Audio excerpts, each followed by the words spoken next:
আপনাদের ট্যাক্সের টাকা আপনাদের আমরা রাস্তা করে দেবো, আমাদের সমস্যা নেই।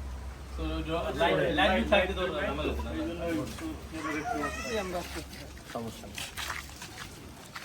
রাস্তা কতটুকু দিলে উনি তো প্রশাসক মহোদয়ের সাথে যোগাযোগ করছিল, তো করার পরে প্রশাসক মহোদয় বলছে যে যাও যাইয়া দেখো রাস্তাঘাটের কী অবস্থা। তা আসলাম, আমরা দেখলাম তো রাস্তার অবস্থা তো খুবই বেহাল।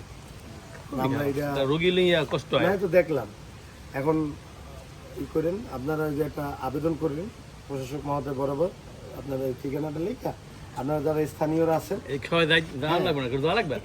না সেইটা না, এটা অফিসিয়াল তো একটা প্রসেস থাকেই। আপনারা একটা আবেদন করবেন, স্থানীয়রা যারা আছেন ওনারা স্বাক্ষর দিবেন, আর এই যে রাস্তাটার যে অবস্থাটা আছে এটার 2টা বা 3টা ছবি তুলে রাখবেন, তাহলে ওইটা আমাদের এবার ইঞ্জিনিয়ারিং শাখার জন্য কাজ করতে সুবিধা। কিছু অফিসিয়াল ডকুমেন্ট তো লাগেই।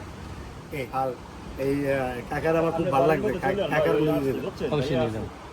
যদি যদি কোনো না কাকা ভদ্রলোক কথা বলে মানুষ আমাকে লাগে আমরা চেষ্টা করবো। আমার প্রধানমন্ত্রীর লেগে একটু দোয়া করেন, ইনশাআল্লাহ দোয়া করবেন, সিঙ্গাপুরের জন্য প্রশাসকের জন্য দোয়া করেন। আমরা চেষ্টা করতেছি আপনার ট্যাক্সের টাকা নেই, রাস্তার লাইট নেই, আর ম্যাড্রেসটাই নাই।